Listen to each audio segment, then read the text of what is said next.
إن الحمد لله نحمده ونستعينه ونستغفره ونؤمن به ونتوكل عليه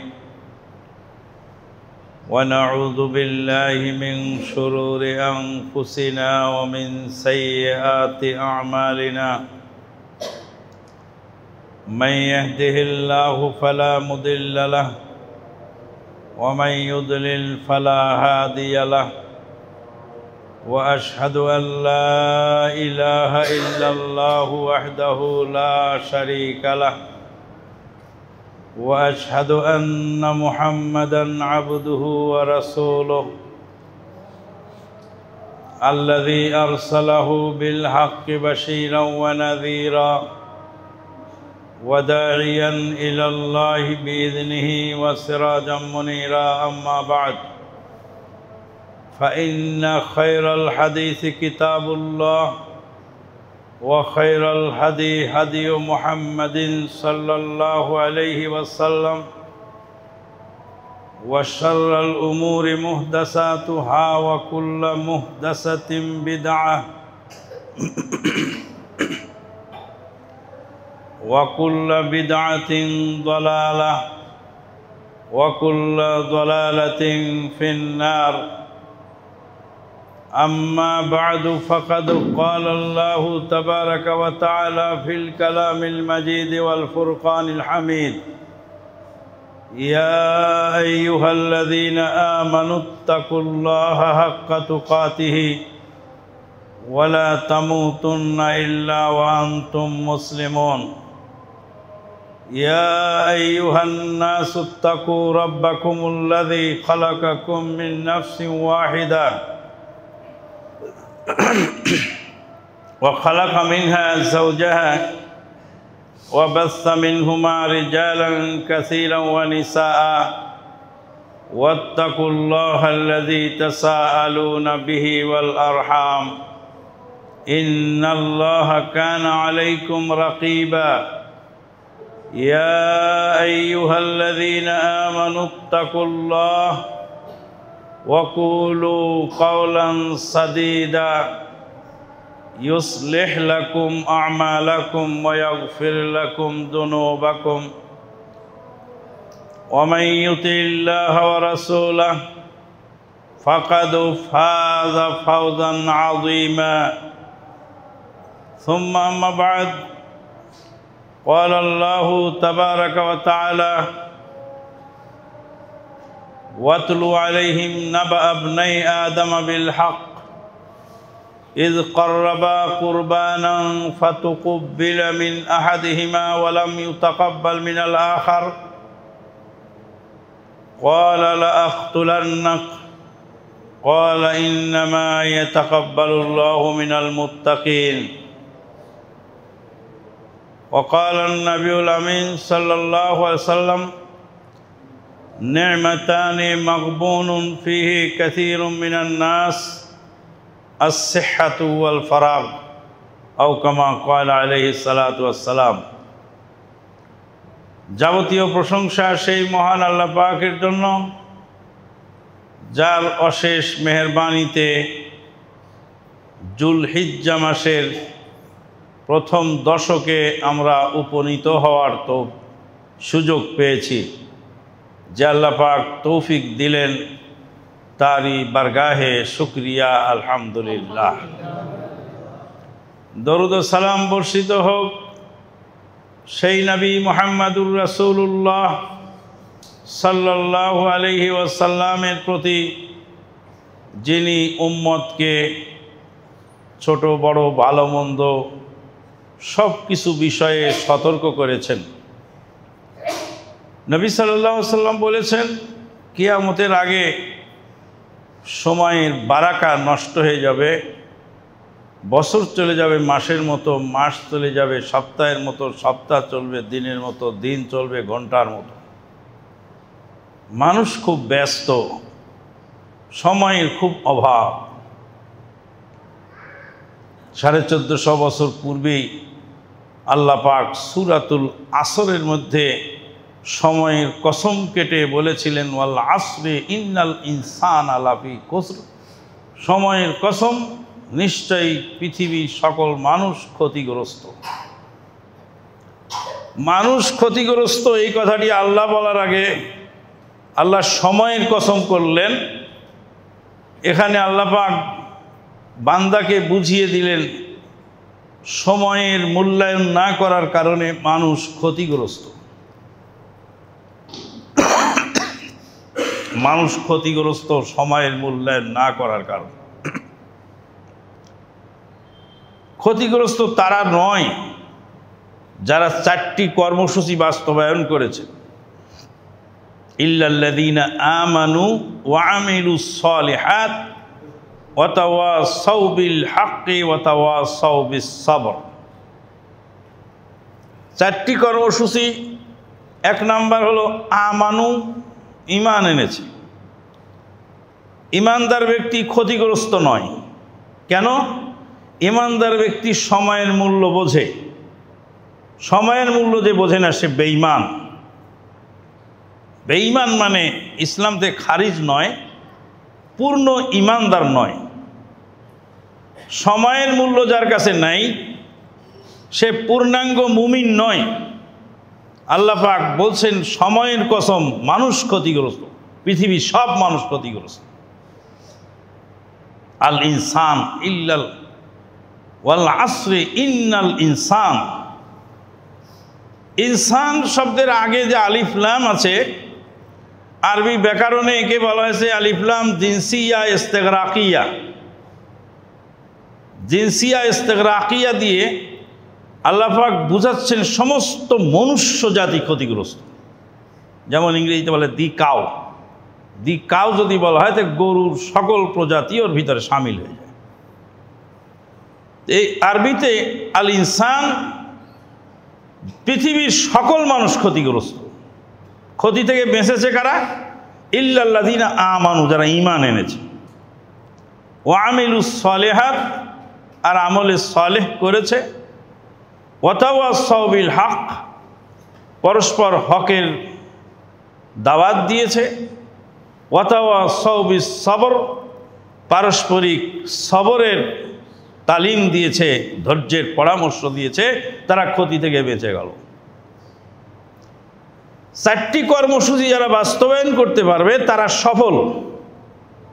তাদের সময়ের মূল্যায়ন তারা করতে পারে। কিভাবে সময়ের মূল্যায়ন ঈমানদার করে বহুবার বলেছি, ইন্টারনেটে ভাসে এই কথাগুলো, আবার শুনে নেন মনোযোগ দিয়ে। পৃথিবীতে সময় মাপার জন্য অনেক রকম মেশিন বের হয়েছে। সময় মাপা হয়, সময় মেপে ডিউটি করা হয়। আমেরিকায় যান ডিউটি করতে, সেলসম্যান দোকানদারি করছে দাঁড়িয়ে দাঁড়িয়ে। দাঁড়াতে দাঁড়াতে হঠাৎ যদি সে ক্লান্ত হয়ে যায় আর পা যদি একটা উঁচু করে একটু রেস্ট নেয় বা কোনো কিছুতে একটু ঠ্যাস দিয়ে দাঁড়ায়, তো ওর ডিউটির যে কাউন্ট করা যে মেশিন, সে মেশিন অফ হয়ে যায়। 2 পায়ে ভর দিয়ে দাঁড়ায় ডিউটি করলে ওর মেশিন চালু থাকে। ও যদি একটু কাজ হয় তাহলে মেশিনটা অফ হয়ে যায়। যেই কয় মিনিট, যেই কয় সেকেন্ড কাজ হয়ে থাকবে, সেই কয় সেকেন্ড ওর ডিউটি কাউন্ট হবে না। জাপানে যান, জাপানে গিয়ে ডিউটি করছে অফিসে, লাঞ্চের টাইম হয়ে গেল, ওখানেই অফিসের টেবিলেই তারা লাঞ্চ করে নিল। তাদের ফ্লেক্সিবল যে চেয়ার আছে, যে চেয়ারে ডিউটি করে, চেয়ারটাকে একটু ফোল্ডিং করে দিল, বাঁকা করে দিল, কাজ হয়ে কয়েক মিনিট থাকলো, ওটাই হলো দুপুরের তার রেস্ট। আর লাঞ্চ হয় ডিউটির টেবিলে। জাপানিরা কাজ ছাড়া কিছু বোঝে না। জাপানে একটা ট্রেন দুর্ঘটনা হলো, 1 মিনিট বিলম্ব হলো দুর্ঘটনার কারণে, মানুষ মারা গেছে। ট্রেন দুর্ঘটনাকে ট্রেনটা সেই মরা মানুষের লাশটা সরিয়ে ট্রেনটা চালু করতে 1 মিনিট দেরি হয়েছে। জাপান রেলওয়ে গোটা জাতির কাছে ক্ষমা প্রার্থনা করে বলল যে 1 মিনিট বিলম্বের কারণে ক্ষমা প্রার্থী। আমেরিকাতে গেলেন এক ভদ্রলোক, হোটেলে খানার অর্ডার দিলেন, খানার অর্ডার দিয়ে চলে গেলেন। তাকে টিকিট দেওয়া হলো, এতটা বাজে এত মিনিটে আপনার খানা রেডি হবে, তখন আপনি রেস্টুরেন্টে ঢুকবেন, আপনার খানা আপনি নেবেন। খানাটা উনি টাইম মতো গিয়ে দেখেন কাউন্টারে খানা রেডি হয়নি, তখন কুক এসে বাবুর্চি এসে জিজ্ঞেস করলো, সরি, আমি আপনার অর্ডার নেওয়ার সময় আপনি খানাটা ভুনা খাবেন না ফ্রাই খাবেন না আগুনে পুড়িয়ে দেওয়া হবে, এটা তো জিজ্ঞেস করতে মনে নেই, এই জন্য আমি রেডি করতে পারিনি। এবার আপনি বলুন, তা আমি এখন রেডি করে দিচ্ছি, আপনি প্লিজ কয়েক মিনিট টাইম দেন আমাকে, আমার ভুলের কারণে আপনার এটা হয়ে গেছে। এই যে 5 মিনিট সময় নিয়ে নিল কাস্টমারের, সেই জন্য ওই দিনের এই বিল পুরাটা ফেরত দিয়ে দিল, বলে আপনার বিল আমি নিতে পারবো না, যেহেতু আপনার 5 মিনিট সময় আমি খেয়ে দিয়েছি। এর কাফেরদের দেশের ইতিহাস বলছি, কথাগুলি বলছি। মুসলমানদের ইতিহাস কি? জুমার দিন যে মুসলমান 7 দিনে একদিন জুমার আজানের আগে মসজিদে ঢুকতে পারে না, সে কেমন ধরনের মুসলমান আপনি এবার ভেবে দেখুন। কি হবে খুতবা শুনে, আর কি হবে বক্তব্য শুনে, আর কি হবে এই চটকদার মসজিদে যদি মুসল্লি শূন্য হয়? নবী সাল্লাল্লাহু আলাইহি ওয়াসাল্লামের সেই ভবিষ্যৎবাণী, মাসাজিদুহুম আমিরাতুন ওয়া হিয়া খারাবুম মিনাল হুদা, মসজিদ হবে সুরম্য অট্টালিকা, হেদায়েত থেকে শূন্য থাকবে সে মসজিদ। আমিরাতুন শব্দের 2টি অর্থ, একটি অর্থ হলো মসজিদ কানায় কানায় পূর্ণ হবে, মুসল্লি ভরপুর থাকবে মসজিদে। আমিরাতুন শব্দের অর্থ মসজিদে মুসল্লি ভরপুর থাকবে। আর আমিরাতুন শব্দের আরেকটি অর্থ হলো যে মসজিদ হবে সুরম্য অট্টালিকা, ওয়াহিয়া খারাবুম মিনাল হুদা। নবী সাল্লাল্লাহু আলাইহি সাল্লাম ধুলার মাটিতে খেজুরের পাতার ছাউনির নিচে বসে যে মুসল্লি তৈরি করেছিলেন, সেই মুসল্লি গোটা পৃথিবীকে তাক লাগিয়েছিল, তার সমকুল তুল্য আর কেউ হয়নি। সম্মানিত উপস্থিতি, কে শোনে কার কথা?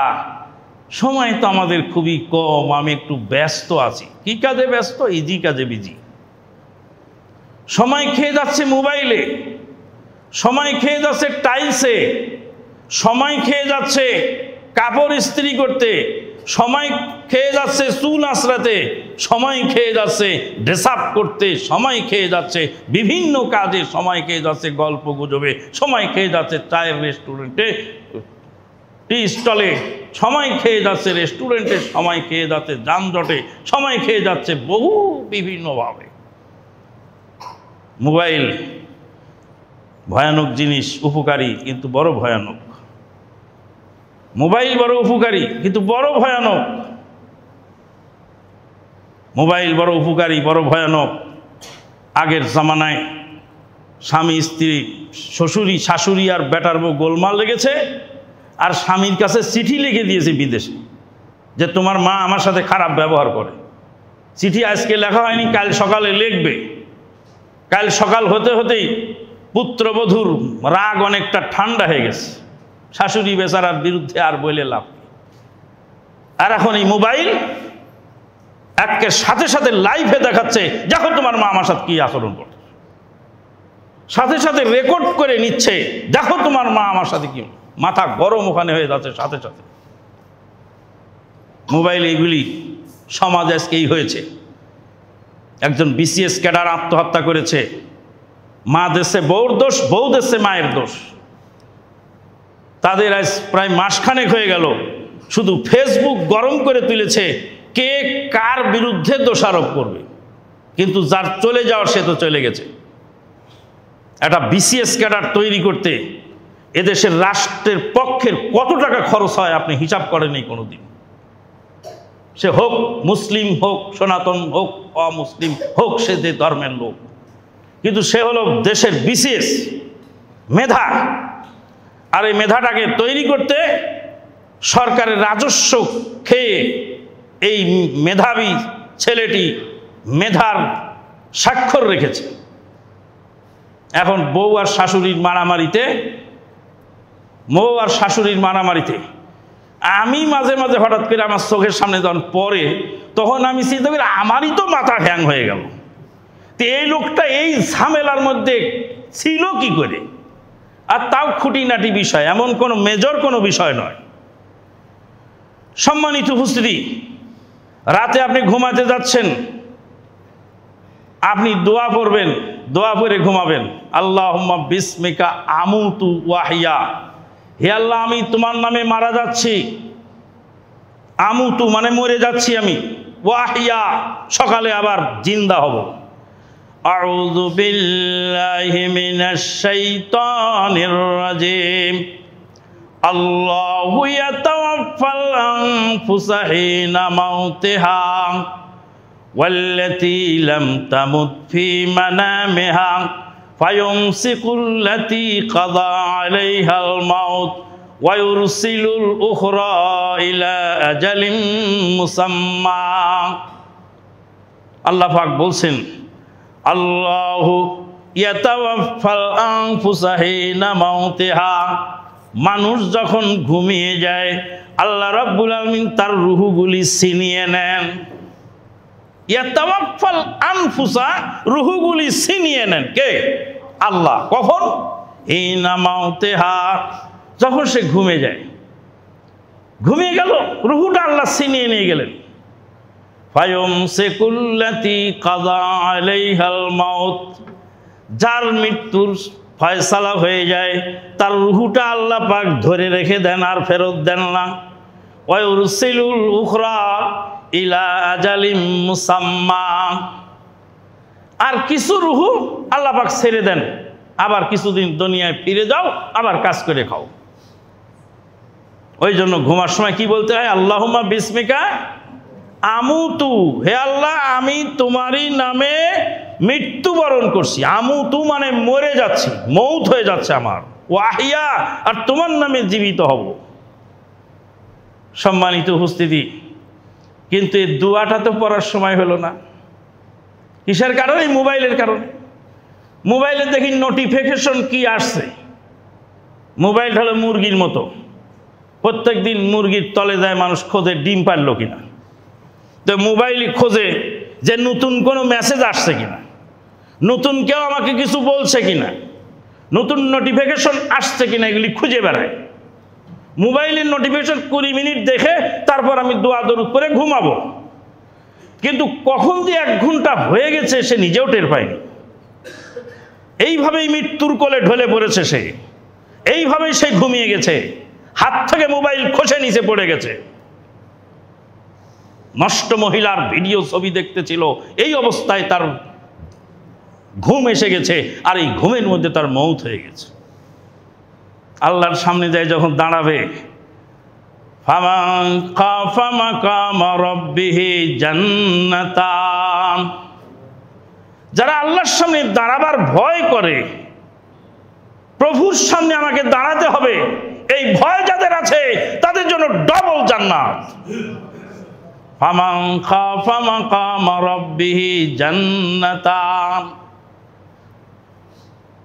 তার জন্য ওয়াম্মা মান খাফা মাকামা রাব্বিহি ওয়া নাহান নাফসা আনিল হাওয়া ফাইনাল জান্নাতা হিয়াল মাওয়া। যে ব্যক্তি আল্লাহর সামনে দাঁড়াবার ভয় করে, প্রভুর সামনে আমাকে দাঁড়াতে হবে, প্রভুর সামনে দাঁড়াতে হবে, এই চিন্তা যদি মানুষের মাথায় আসে, সেই মানুষের দ্বারা অন্যায় কাজ করা খুব কঠিন। প্রভুর সামনে আমাকে দাঁড়াতে হবে। প্রভুর সামনে মানুষ কিভাবে দাঁড়াবে? ইয়াউমাইদিন তুহাদ্দিসু আখবারাহা ইয়াউমাইদিন ইয়াসদুরুন নাসু আশতাতাল লিউরাউ আমালাহুম ফামান ইয়ামাল মিসকালা যাররাতিন খায়রান ইয়ারাহ ওয়া মান ইয়ামাল মিসকালা যাররাতিন শাররান ইয়ারাহ। আল্লাহ পাক বলছেন, মানুষ দাঁড়াবে আল্লাহর সামনে একা একই। ঘরের মধ্যে লেখা রাখবেন, আমাকে একাই যেতে হবে, একাই থাকতে হবে কবরে। আমার হিসাব আল্লাহর প্রভুর দরবারে আমাকে একাই দিতে হবে। আমার লাইবিলিটি কেউ নেবে না, আমার সামনে কেউ যাবে না, আমার দায়ভার কেউ গ্রহণ করবে না। ওয়ালা তাজিরু ওয়াজিরাতুন বিজরা উখরা, কেউ কারো বোঝা টানবে না। ইয়াউমাইযিন ইয়াসদুরুন নাসু আশতাতা। লিখে রাখবেন বিছানার পাশে যে আমাকে একাই যেতে হবে কবরে, একাই কবরে থাকতে হবে, আমার সম্পদের হিসাব আমাকে একাই দিতে হবে। তাহলে ছেলে মেয়ের চাপে পড়ে, স্ত্রীর চাপে পড়ে, সমাজের চাপে পড়ে, দলের চাপে পড়ে, নেতার চাপে পড়ে অন্যায় কাজ তখন আর হবে না, কম হবে। কেন হবে? যে আমাকে একাই যেতে হবে।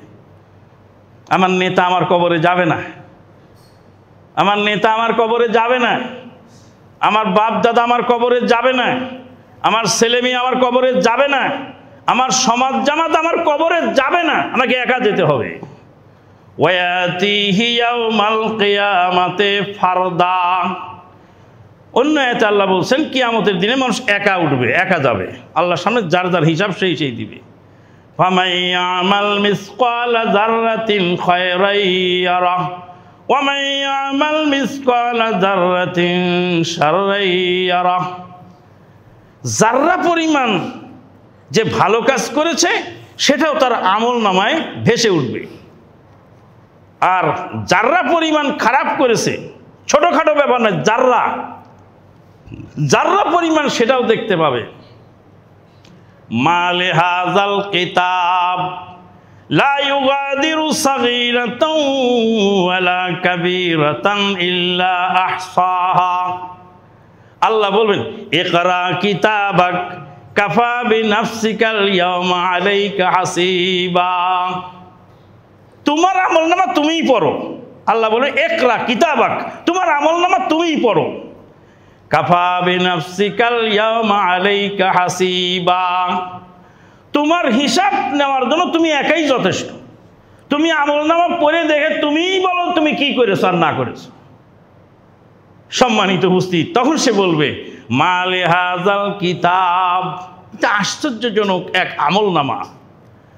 লা ইউগাদিরু সাগীরাতান ওয়ালা কাবীরাতান ইল্লা আহসাহা। ভালো মন্দ কোনোটাই সারা পড়েনি, সবগুলি রেকর্ডে এসেছে। যাররা পরিমাণ ভালো করলে সেটাও আমি পাবো, যাররা পরিমাণ খারাপ কাজ করলে সেটার আমার জবাব দিতে হবে। এই দুইটা কথা বাড়িতে দেওয়ালে লিখে রাখবে যে আমাকে একাই যেতে হবে, একাই আল্লাহর সামনে দাঁড়াতে হবে, আল্লাহর সামনে একাই দাঁড়াতে হবে, একাই জবাব দিতে হবে, আমার লাইবিলিটি কেউ নেবে না। এই কথা যদি আপনার ভিতরে থাকে তাহলে আপনার ছেলে মেয়ে আপনাকে চাপ দিয়ে অন্যায় করাতে পারবে না। আমার বাড়ির ছেলে মেয়ে একবার বললো যে আমাদের বাড়িতে একটা টেলিভিশন কেনা হোক। টেলিভিশন দিয়ে কী হবে? বলছে টেলিভিশন দিয়ে দেশ দুনিয়ার খবর নেব। মানে নিজের খবর নিজে নিতে থাকো, দেশ দুনিয়ার খবর নেওয়ার সময় নেই। টেলিভিশন কেনার একটা দলিল আমাকে দাও, তাহলে আমি কিনে দিচ্ছি। আর তোমরা যদি দলিল দিতে না পারো তাহলে আমার টাকায় আমি টেলিভিশন কিনে দিব না। আর যদি বেশি বাড়াবাড়ি করো তা আমাকে মেরে ফেলো, আমি মরে যাওয়ার পরে আমার সমস্ত সম্পদের মালিক তোমরা, যা ইচ্ছা তাই করো। আমার রুহু থাকতে আমার একটি টাকা দিয়ে অন্যায় কাজে ব্যয় হবে না। আমার টাকা আমার জীবনের শরীরের মধ্যে রুহু থাকতে অন্যায় কাজে ব্যয় হবে না। আমি মরে যাওয়ার পরে সব টাকার মালিক তোমরা, যা ইচ্ছা তাই করো, তোমাদের হিসাব তোমরা দিবা, আমার হিসাব আমি দেব। আমার জীবদ্দশা এটা হবে না। সম্মানিত উপস্থিতি, যদি আপনার ভিতরে এই চিন্তা থাকে, বোনের জমিটা মেরে দিলেন, মেরে দিয়ে বোনকে একটু কম দিলেন আর কি জমি, বা মেরে দিলেন, মেরে দিয়ে আপনি তো মারলেন জমি, বোনের জমি, আর আপনারা ভাই হলেন 7 জন, 7 হাত জমি মারলেন আপনি, মেরে দিয়ে এবার 7 ভাই ভাগ করে আপনার ভাগে পেল 1 হাত। তা আপনি হাসরের ময়দানে উঠবেন 7 হাত জমির পাপ নিয়ে, আর আপনি 1 হাত জমি ভাগে পেলেন।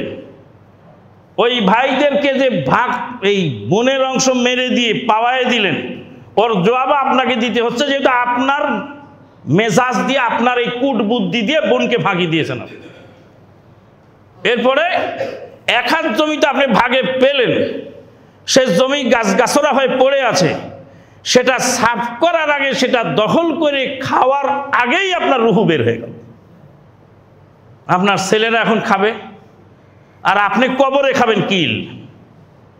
এই চিন্তা মানুষের ভিতরে যদি আসে যে আমি এখন ঘুমাচ্ছি, আমি ঘুম থেকে উঠতেও পারি নাও পারি, এই চিন্তা নিয়ে যদি ঘুমায় আর ওই দোয়াটা পড়ার সুযোগ যদি সে পায়, আর রাত্রে ঘুমাবার সময় আয়াতুল কুরসিটা পড়ে আর সূরা বাকারার শেষ 2 আয়াত, সূরা বাকারার শেষ 2 আয়াত, নবী সাল্লাল্লাহু আলাইহি ওয়াসাল্লাম বলছেন, বুখারীর হাদিস, সূরা বাকারার শেষ 2 আয়াত যদি কেউ রাতে পড়ে, লা কাফাতাহু, তার জন্য এই 2 আয়াত যথেষ্ট। কিসের জন্য যথেষ্ট? তার নিরাপত্তার জন্য যথেষ্ট। কিসের জন্য যথেষ্ট? তার পাপ মোচনের জন্য যথেষ্ট। কিসের জন্য যথেষ্ট? তার জান্নাতে যাওয়ার জন্য যথেষ্ট। কিসের জন্য যথেষ্ট? জাহান্নাম থেকে বাঁচার জন্য যথেষ্ট। কিসের জন্য যথেষ্ট? তার রুজি রুটির জন্য যথেষ্ট। কিসের জন্য যথেষ্ট? তার নিরাপত্তার জন্য যথেষ্ট। কিসের জন্য যথেষ্ট? তার সন্তান সন্ততির জন্য যথেষ্ট। লাকা ফাতাহু, এই 2 আয়াত তার জন্য যথেষ্ট। আর সেই 2 আয়াত নবী সাল্লাল্লাহু আলাইহি ওয়াসাল্লাম পাঠিয়েছিলেন, আল্লাহ পাক পাঠিয়েছিলেন মেরাজের রাতে। নবী সাল্লাল্লাহু আলাইহি ওয়াসাল্লামকে দিয়েছিলেন 5 ওয়াক্ত সালাত আর মুয়াহিদ্দিনদের ক্ষমার ঘোষণা, আর দিয়েছিলেন যে সূরা বাকারার খাওয়াতিমে সূরাতুল বাকারা, সূরা বাকারার শেষ অংশ দিয়েছিলেন। মেরাজের রাত থেকে নবী সাল্লাল্লাহু আলাইহি ওয়াসাল্লাম নিয়ে এসেছিলেন। আপনি পারছেন না কেন? মোবাইল। ধ্বংস হলো কেন? মোবাইল। গালি দিলেন কেন? মোবাইল। বকা দিলেন কেন? মোবাইল। গোলমাল লাগলো কেন? মোবাইল। মোবাইল। আমি আমানুল্লাহ মাদানী আমাকে ইহুদি বলে গালি দিচ্ছে কেন? মোবাইল। মোবাইল। আল্লাহু আকবার। আমি যে কথা বলতেছি, একজন সাহাবী ইসলাম গ্রহণ করার আগে একটা কাজ করেছিলেন, কিন্তু তিনি যখন ইসলাম গ্রহণ করলেন তখন আল্লাহ পাক তার পাপটা কি করে দিলেন? মাফ করে দিলেন। এবার ইসলাম গ্রহণ করার আগের কথাটা বললাম আমি। বেলাল রাদিয়াল্লাহু তাআলা আনহুকে নিগ্র মাতার কালো সন্তান, কালো কাক বলে মক্কার লোকেরা উস্কানি দিত আর তিরস্কার করত। তা আমি বললাম যে মক্কার লোকেরা বেলাল রাদিয়াল্লাহু তাআলা আনহুকে কালো কাক বলে তিরস্কার করত। মক্কার কাফেরেরা বেলাল রাদিয়াল্লাহু তাআলা আনহু সম্পর্কে বলতো এ নিগ্র মাতার কালো সন্তান, কালো কাক। মক্কার লোকেরা বলতো, এই কথাটা কেটে দিল কে? ইউটিউবার নামক ইউটিউমার এক শ্রেণীর লোক আছে। ইউটিউবার না, টিউমার জাতির জন্য সে সেরেফ ভিউয়ার্স বাড়াবার জন্য আমানুল্লাহ মাদানী বেলাল রাদিয়াল্লাহু তাআলা আনহুকে কালো কাক বলে গালি দিলেন। নাউজুবিল্লাহ। আমি বললাম মক্কার কাফেরেরা বেলাল রাদিয়াল্লাহু তাআলা আনহুকে হেউ তুচ্ছ করে কালো কাক বলে গালি দিত, আর তাকেই আল্লাহ নবী মসজিদে নববীর মুয়াজ্জিন বানালেন। আর তিনি আল্লাহর কাছে এত মর্যাদা পেলেন যে মেরাজের রাত্রে জান্নাতে হাঁটতে দেখে আসলেন। আগাগোড়া সব কাটিং করে দিয়ে বলে আমানুল্লাহ মাদানী ইহুদির বাচ্চা সাহাবীদেরকে গালি দেয়, দেখো বেলাল রাদিয়াল্লাহু তাআলা আনহুকে নিগ্র মাতার কালো সন্তান বলে গালি দিয়েছে। আর সাথে সাথে এবার বৃষ্টি বর্ষণ হয়ে গেল। কেউ বলল নারী ইসাবেলার সন্তান, কেউ বলল অমুকের সন্তান, ফারদিনান মেজেলানের সন্তান, কেউ বলল জারস সন্তান, কেউ বলল আমানুল্লাহ গাদানি, কেউ বলল তুই ইহুদির বাচ্চা, ইহুদির দালাল। ওই লোকটা না জেনে না বুঝে বলে দিল। হ্যালো, ফেসবুকের কল্যাণ। এটা ফেসবুকের কারণে আপনার এই দুর্গতি। সম্মানিত উপস্থিতি, বলছিলাম যে জুমার দিনে 7 দিনে জুমার দিন হয়, 168টা ঘন্টা হয় এক সপ্তাহে। 168 ঘন্টা, 168 ঘন্টার সপ্তাহে হয় 168 ঘন্টার মধ্যে 1 ঘন্টা 2 ঘন্টা সময় যদি জুমার দিনের জন্য আপনি বের করতে না পারেন, তাহলে আপনি ক্ষতিগ্রস্ত মুসলমান। ওয়াল আসরে ইন্নাল ইনসানা লাফি খুসর ইল্লাল্লাযিনা আমানু, যারা ঈমান এনেছে। বলছিলাম টাইম তো মাপছি অনেকভাবেই, কিন্তু 1450 বছর পূর্বে ইসলাম আমাকে শিখিয়েছে পৃথিবীর এমন কোনো রাষ্ট্র নাই যেই রাষ্ট্রে সারাদিন ডিউটি করার পরে 1 মিনিট ডিউটি ছেড়ে দেওয়ার কারণে সারাদিনের বেতন কেটে নেয়। এরকম কোনো প্রতিষ্ঠান আছে বলে আমার জানা নেই। সারাদিন ডিউটি করলেন আপনি, ডিউটি শেষ হওয়ার 1 মিনিট 2 মিনিট আগে আপনি ডিউটি ছেড়ে দিয়ে বেরিয়ে গেলেন। সেই কোম্পানির লোক যদি আপনার সারাদিনের বেতন কেটে নেয়, তো আপনি তাকে কি বলবেন? কোন দেশে আছে এরকম যে সারাদিন ডিউটি করার কারণে 2 মিনিট আগে বের হওয়ার কারণে ডিউটির সব বেতন বাতিল? 1450 বছর পূর্বে যখন ঘড়ি আবিষ্কার হয়নি, তখন ইসলাম শিখিয়েছে আপনি সাহারির সময় সাহারি করেছেন, আর ইফতারের সময় বেলা ডুবার পরে ইফতার করবেন। বেলা ডুবার 1 মিনিট আগে যদি স্বেচ্ছায় সজ্ঞানে জেনে বুঝে ইফতার করেন, সারা দিনের সিয়ামের সওয়াব বাতিল। তাহলে ইসলাম আমাকে সময়ের কত মূল্যায়ন শিখিয়েছে। গতকাল আরাফার দিন গেল, আরাফার মাঠে এক হাজি যেতে পারেনি, দেরি করে গেছে। তোর সময় সীমা কতটুকু? 9 তারিখের দিবাগত রাত, 9 জিলহজ্জের দিবাগত রাত, 10 তারিখের ফজরের আজান পর্যন্ত তার সময় সীমা। ওই হাজি সাহেব যে দৌড়াতে দৌড়াতে দৌড়াতে দৌড়াতে, এটা হলো আরাফা, ওইটা হলো আরাফা, আর এটা হলো ওয়াদিয়ে উরানা, ওয়াদিয়ে উরানা বা ওদিয়ে নামেরা, আর এটা হলো আরাফার সীমানা। আরাফার সীমানার এই নামেরার মাঝখানে একটা ছোট্ট খাল আছে, ওটাকে বলে ওয়াদি উরানা। এই ওয়াদি উরানা উপত্যকা পার হয়ে আরাফার সীমানায় ঢুকবে, কিন্তু 1 মিনিট আগে ফজর আজান হয়ে গেল। মানে আর 1 মিনিট হলেই ওই আরাফার ভিতরে ঢুকে যেত। 1 মিনিট না থাকার কারণে আরাফার সীমানায় পা ফেলার আগেই ফজর আজান হয়ে গেল, তার হজ বাতিল। তামাম বিশ্বের সমস্ত আলেম ওলামার ঐক্যমতে তার হজ বাতিল, হজ হবে না। কি করতে হবে? পরের বছর হজ করতে হবে আবার। কেন? আরাফার ময়দানে সে যেতে পারে নাই তার টাইম মতো। আর আরাফার ময়দানে দৌড়ায় যদি ওই পারে পার হয়ে গেল আর আজান হয়ে গেল, খালি আরাফার ময়দানে কোনো মতো খালি পাটা রাখলো, তাই আজান হলো ফজরের, তোর হজটা হয়ে গেল। তাহলে 1 মিনিট সময়ের কত মূল্য এটা ইমানদার জানে, বেঈমান জানে না। বহুত মাসলা আছে এরকম। সন্তান 2 বছরের ভিতরে অন্য মহিলার দুধ 5 বার পান করলে সেই মহিলা হয় দুধ মা। 2 বছর হবে আরবি 2 বছর, ইংরেজি বছর নয়। ইংরেজি বছর দিয়ে ইসলামী শরীয়তের বিধান চলে না, আরবি চাঁদের বছর দিয়ে চলে। চাঁদের বছর বছরে 5 দিন কম থাকে, 10 দিন কম থাকে, আর ইংরেজি বছর বছরে 10 দিন বাড়ে। ইংরেজি ক্যালেন্ডারে যারা চাকরি করে, মালিক তাদেরকে 10 দিন 11 দিন বেশি ভূতের বেগার খাটায়।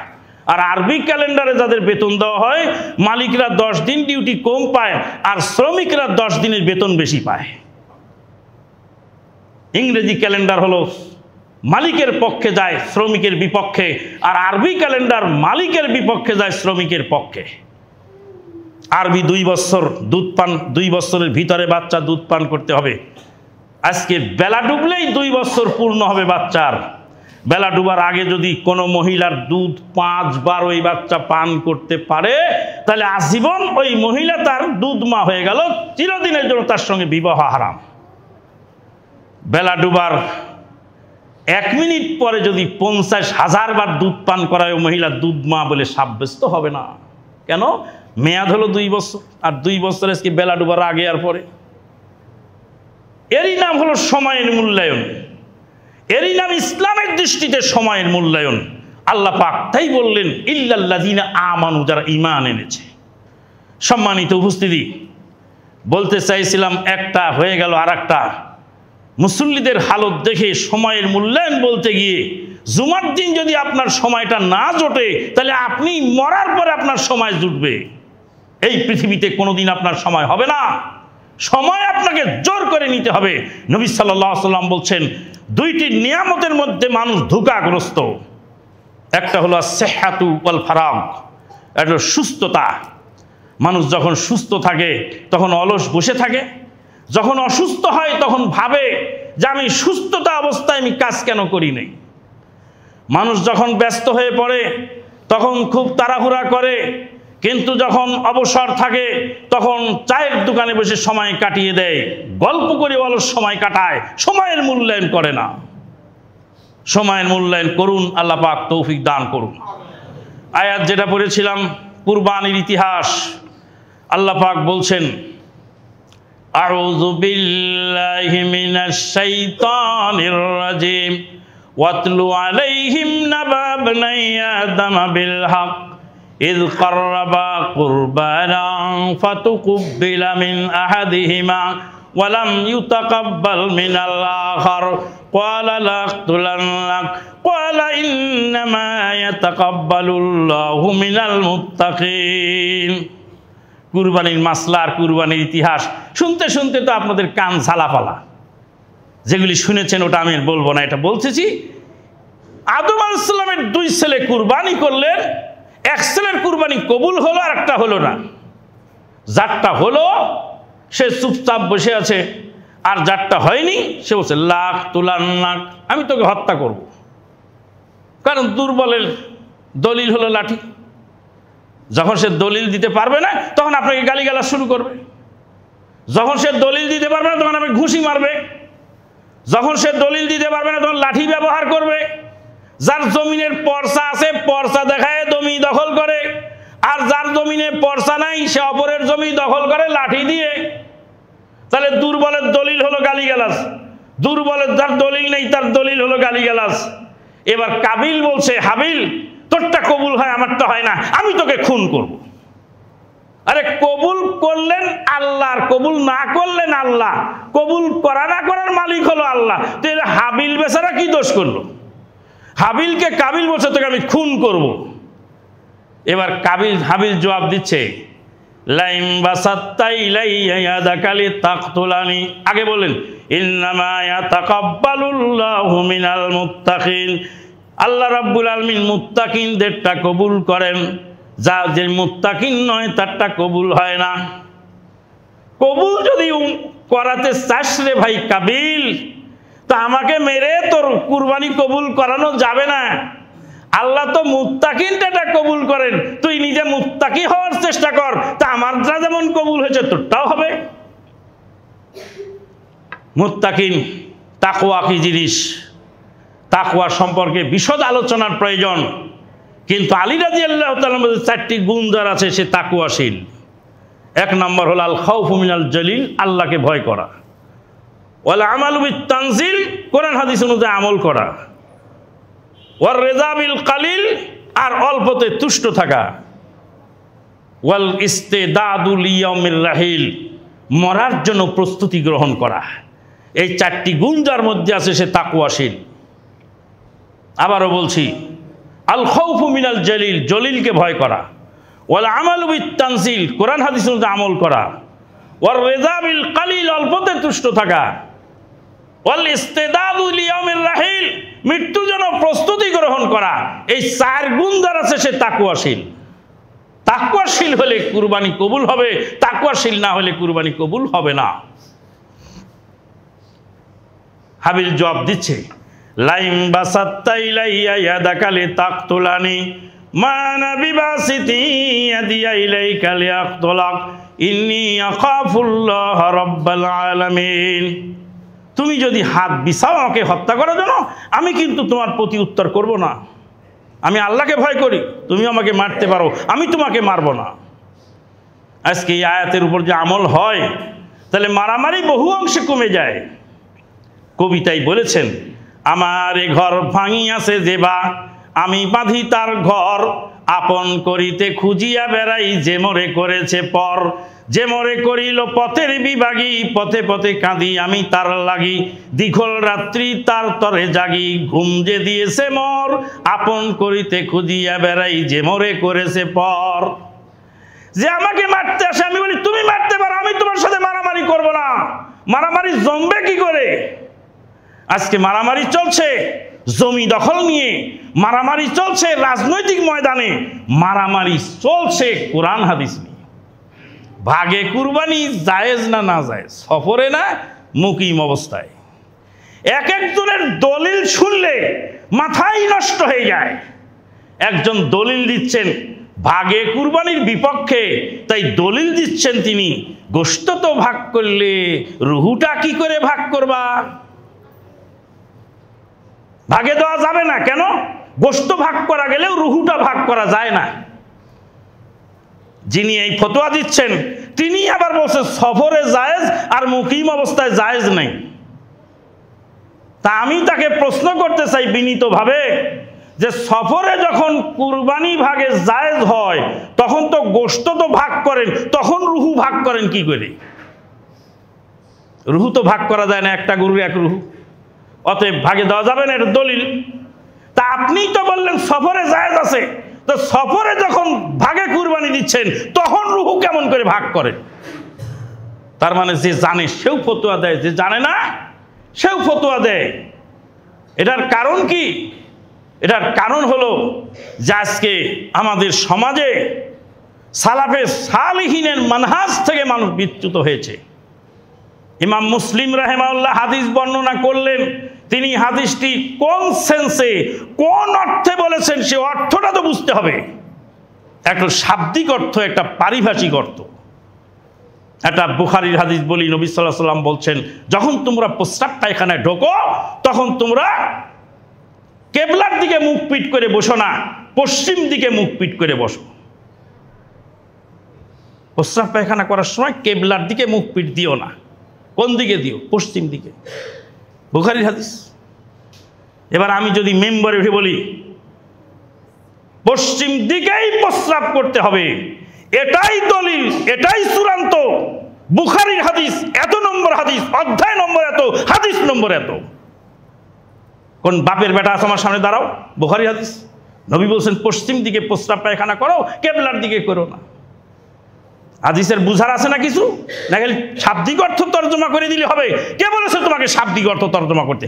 পড়ালেখা করে তারপর তো ফতোয়া দিবা তুমি। হাদিসের বর্ণনাকারী সাহাবী আবু আইয়ুব আনসারী। আবু আইয়ুব আনসারী বাড়ি কোথায়? মদিনায়। মদিনার কেবলা কোন দিকে? দক্ষিণ দিকে। মদিনার মুসলমানের সালাত আদায় করে কোন দিকে? দক্ষিণ দিকে। তো এই হাদিসের শব্দ যাই হোক না কেন, এই হাদিসের মানে হলো হে মদিনার বাসিন্দারা, তোমরা দক্ষিণ দিকে উত্তর দিকে প্রস্রাব পায়খানা করো না, মদিনার বাসিন্দারা পূর্ব পশ্চিম দিকে প্রস্রাব পায়খানা করো। তো এই হাদিস আপনি তর্জমা খালি শব্দ অর্থ দিয়ে দলিল দিয়ে দিলেন বাংলাদেশে এসে, তো আরব দেশের প্রেক্ষাপটে মদিনার প্রেক্ষাপটের হাদিস কি বাংলাদেশের প্রেক্ষাপটে সেটিং হয় কেমন করে? এইভাবে অনেক মুফতি আছে 1.5 টাকার 1.5 পাতা পড়ে খুতবার মেম্বারে দাঁড়িয়ে চটকদার বক্তব্য দিচ্ছে, লাইন সহ বলে দিচ্ছে, আর এক শ্রেণী সাধারণ মানুষ বিভ্রান্ত হয়ে এই সমস্ত ইউটিউবের মুফতির ফতোয়া নিয়ে একবার বিভ্রান্তির চূড়ান্ত সীমানায় পৌঁছে যাচ্ছে। ওই জন্য যারা লেখাপড়া করেছেন তাদের কাছে আপনি যান। আজকের খুতবার শেষ হাদিস হলো এই, নবী সাল্লাল্লাহু আলাইহি ওয়াসাল্লাম জানাজায় দাঁড়ালেন। নবী সাল্লাল্লাহু আলাইহি ওয়াসাল্লাম জানাজায় দাঁড়ালেন, জানাজার লাশ সামনে আছে, জানাজা পড়াবেন আল্লাহর নবী, আর যিনি লাশ তিনি সাহাবী। নবী সাল্লাল্লাহু আলাইহি ওয়াসাল্লাম জানাজায় আল্লাহু আকবার বলার আগে জিজ্ঞেস করলেন, এই মাইয়েতের কি ঋণ আছে? তো সাহাবায়ে কেরাম বলে, হ্যাঁ ঋণ কিছু আছে লোকের। নবী সাল্লাল্লাহু আলাইহি ওয়াসাল্লাম জানাজার লাশের সামনে দিয়ে হেঁটে পিছনে চলে গেলেন, গিয়ে বলেন সাল্লু আলা সাহিবিকুম, তোমাদের সাথীর জানাজা তোমরা পড়ো, আমি নবী এর জানাজা পড়ব না। যেই নবী মুনাফিকের জানাজা পড়েছিলেন, আব্দুল্লাহ বিন উবাই বিন সলুলের জানাজা পড়েছিলেন, মুনাফিকের জানাজা নবী পড়েছিলেন, মুনাফিককে যদি আল্লাহ ক্ষমা করে দেয়। কিন্তু জলিলুল কদর আমি পড়বো না। নবীর একটু দয়া হলো না যে লাশটা মরে গেছে ঋণ রেখে, তাই তার জানাজাটা তিনি পড়াবেন না। একজন সাহাবী বললেন, ইয়া রাসূলুল্লাহ সাল্লাল্লাহু আলাইহি ওয়াসাল্লাম, আপনার এই সাহাবীর যত ঋণ আছে দায়ভার আমি নিয়ে নিলাম। নবী সাল্লাল্লাহু আলাইহি ওয়াসাল্লাম ফিরে এসে জানাজা পড়ালেন। এ হাদিসের অর্থ হলো এই যে আমি যদি ঋণ রেখে মারা যাই আর নবী যদি আজকে বেঁচে থাকেন তো নবী আমার জানাজা পড়াবেন না। মানুষের টাকা খেয়ে, মানুষের ঋণ শোধ না দিয়ে, মানুষের জমি দখল করে, মানুষের টাকা হজম করে বছরের পর বছর চলে যায়, ঋণ শোধ দেন না, আর আপনি কুরবানি করেন বড় বড়। কে বলেছে আপনাকে কুরবানি করতে?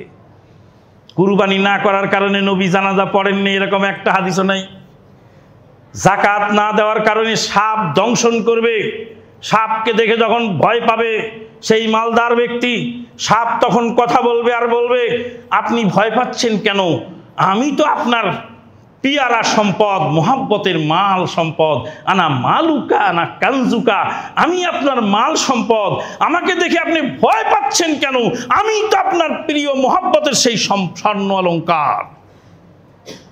সাপ কামড় দিবে যাকাত না দিলে। নবী সাল্লাল্লাহু আলাইহি ওয়াসাল্লাম বলছেন, সেই সাপ একবার নিঃশ্বাস পৃথিবীতে ফেললে পৃথিবী কিয়ামত পর্যন্ত ঘাস পাতা উৎপন্ন হতো না, এত বিষাক্ত সাপ। সেই সাপ দংশন করবে যাকাত না দিলে। কিন্তু কুরবানি না দিলে পিঁপড়া কামড় দিবে এরকম কোনো হাদিস আমি পাইনি কোথাও। কাজেই কুরবানি করে কি হবে যদি ঋণ থাকে? কুরবানি করে কি হবে যদি যাকাত না দেওয়া হয়? আল্লাহ রাব্বুল আলামিন আমাদের কুরবানি কবুল করুন, আল্লাহুম্মা আমিন। আজকের খুতবা এই পর্যন্তই থাকলো।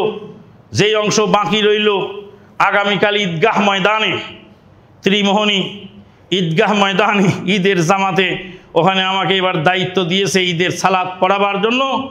তো ত্রিমোহনী কেন্দ্রীয় ঈদগাহ ময়দানে ঈদের খুতবায় বাকি অংশ আলোচনা করার চেষ্টা করবো ইনশাআল্লাহ। ওয়া আখিরু দাওয়ানা আলহামদুলিল্লাহি রাব্বিল আলামিন।